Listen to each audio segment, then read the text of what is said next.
So, how about the starting pitching for this year's Yankees? Let's talk about that right now.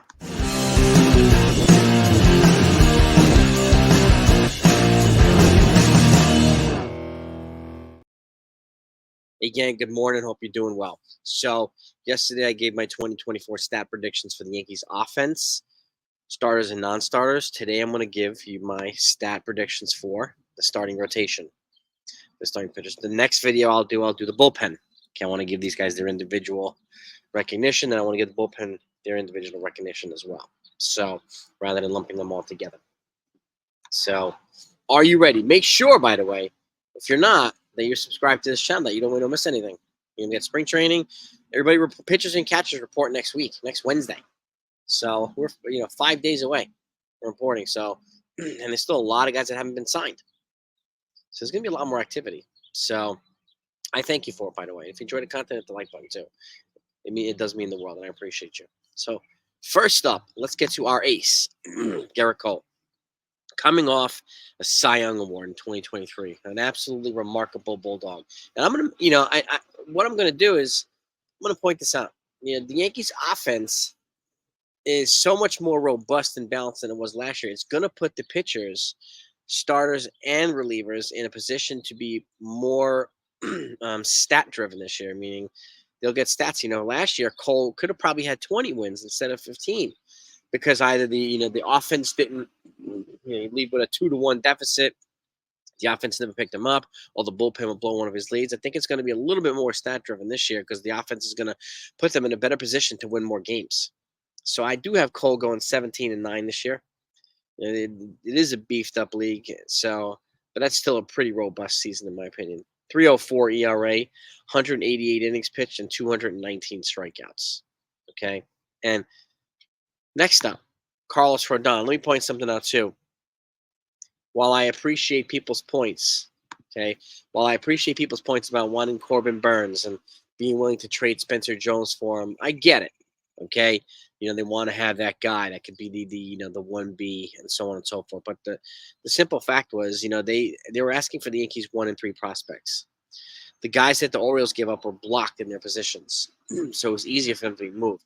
And I personally have Spencer Jones on this 2025 team, along with Jason Dominguez, along with Aaron Judge, along with Juan Soto, and the other guys. I also have Chase Hampton on this team as well.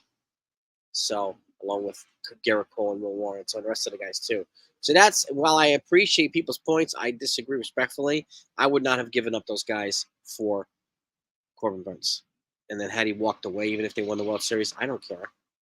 I do care about all the years that he's here afterward as well, and everybody else too. I understand the appeal of winning one World Series here and there and being able to put that on your plaque. And so I get that. I get it. So back to it. I do think we'll have a much more credible 1B here in Carlos Rodon, or 2. I have him doing a more full season this year. I have him going 11-8. He's going to be healthy. He's fit already with a 3.80 ERA, 132 innings pitched, and 165 strikeouts. I think that's more of a representative season for him. And if he can get up to 13, 14 wins, then even better. Our new addition, Marcus Stroman. I have him going 10-8 with a 3.66 ERA, 140 innings pitched, and 135 strikeouts. And again, this is where the Yankees were lacking a lot last year. They had Gerrit Cole throwing a full season, and everybody behind him was absolutely suspect. Now we have guys throwing 130 innings, 140, 150. Like, that's more more padding, more protection for Cole and even the bullpen. Okay. Next up, Clark Schmidt. I have him going 10-9, taking the next step in his progression with a 4.01 ERA, 130 innings pitched, and 134 strikeouts.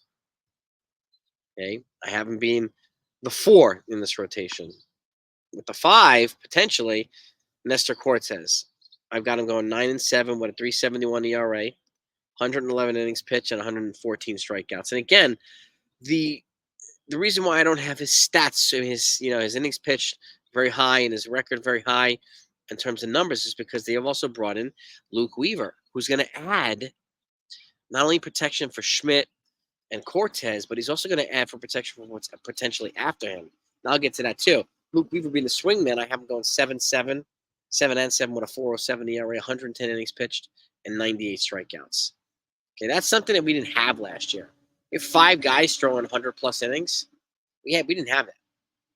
Okay, now we will. I'm very confident in that. But he also makes it easier for them to ease in guys like Will Warren instead of expecting him to come out here and win the job out of spring training and throw 160, 170 innings. Guys like Luke Weaver make it easier for us to phase in or ease in our top prospects. Will Warren, okay, he's the closest to the major leagues, so I do have him getting a decent shot. I have him going at 8-6 with a 3.91 ERA, 115 innings pitched, and 102 strikeouts. More representative of what a season I think would look like for a top rookie, rather than expecting him to come out and throw 170, 180, 200 innings and blah, blah, blah, and then putting that expectation on him every year. I'd rather have something like this, and he'll come back healthy for 2025. Because the other guy that's closest to the major leagues is Clayton Beeter. Okay. Yeah, I mentioned Chase Hampton, but Chase Hampton's also, he's in lower ball. He's not in AAA.